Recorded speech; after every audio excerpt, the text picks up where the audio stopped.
This is a tutorial to show how I use a couple of apps to get an outline from a photo to a watercolor paper. I use Sketches Pro to create the outline, and then I use TraceTable, which makes the iPad really bright so that you can easily trace it onto watercolor paper. So I start with Sketches Pro. And I'm not going to do a great outline because, as you can see, my finger is messed up, so it's difficult for me to do this. So go to a new page, click on the three dots, click on the down arrow to import a photo. Go to your photos and pick one that you want to do. I'm going to pick a pretty easy one. When you import the photo, you've got an opportunity to size it bigger, smaller, put it wherever you want. I mean, you could bring several photos in here to do. So I'm going to do it about this size. Then you click on the check mark at the bottom. That's saying, okay, that's the size I want. That's where I want it. Click the check mark. And then you go over here, click on these stack of papers. I don't know if you can really see it too well on the screen because it's dark right here. But click on the stack of papers, and then you'll see you've got this photo has been pulled into this layer right here. You want to add a layer, so that's where you're going to do your tracing at. And if you were to trace right now, you really wouldn't be able to see your lines too well because this is a very dark picture. So I click on the gear button here, and I change the opacity. Oops. I usually do it about halfway so that I can see where my lines are. Otherwise, I wouldn't be able to see. The color is black, so that's a good color. I test on the side to see how big the marker size is, and obviously that's too big. So I hit this back arrow, which is your undo. You click on these two vertical dials here, and on the bottom one, you can adjust how big, obviously it's way too big, or how small you want your line. That's probably good. The top button is the opacity. You could make it very transparent line. That's very, very light gray, or obviously I want it to be very dark. Okay, so I'm going to click on this pile of papers again to make sure that I'm in the right layer.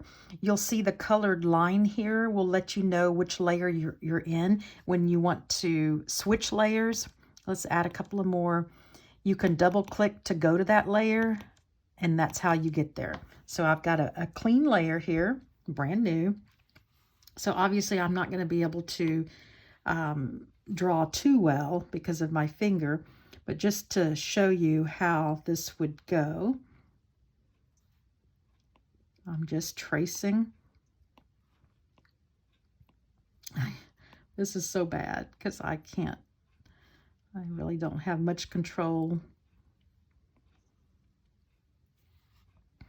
Okay, you could, sorry about all the interruptions here. You could also sketch some of your, oops, let me do the backup.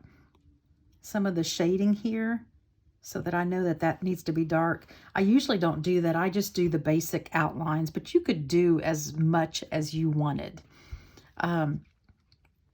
So, okay, my outline is finished.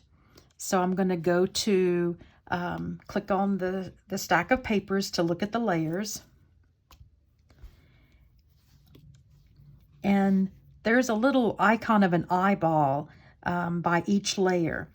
And obviously I don't want to save this as a photo because it's going to be more difficult to see through, to outline, to trace. So I just click on that eye, and then boom, you've got your outline right here. And then click on the three dots, and then click on the up arrow that's going to save your photo, save image. It makes a cute little bird sound. And then you go over here, and in your images and your photos, there is your outline. Obviously, like I said, it's not very good. Okay, so now we've got your outline done from a photo. I go to TraceTable. See, automatically that gets really, really bright. I click on the little icon that looks like a painting. I find my photo, and again, you can make it as big or as small as you want. Then I click on the lock button, and what that does, it's going to lock this in place. I can't move it. You know how on iPads, if you touch something, oops, that didn't happen the way I was expecting. There it is. Okay, so now the screen is locked, it's bright, and I can put a watercolor paper on top and take a pencil or a micron pen or whatever you want to do to trace it. And I can't even grab a pencil here. And just trace the lines on your watercolor paper, and then there you go. It's really pretty easy. I also want to show a little bit what you can do. You hit X to get out of it. So this will create, TraceTable will also do a little bit of an outline. It's not super great, but I will show you what it will do. Okay, so let's pick this orange here. So you hit the lock button, and then you hit this little icon thing that looks kind of like a ghost. I'm not sure what that is. And then it tries to create an outline based on the image. And then you can make it more or less. And then you could, obviously, you could trace from that if you wanted to. It's not super great, but it does work. I find it easier to do the Sketches Pro first and then import it into this application and then trace from there. I know this sounds like a lot, but it really is helpful to use if you want to take a photo and make a painting from it to get an outline from it. I hope this is helpful.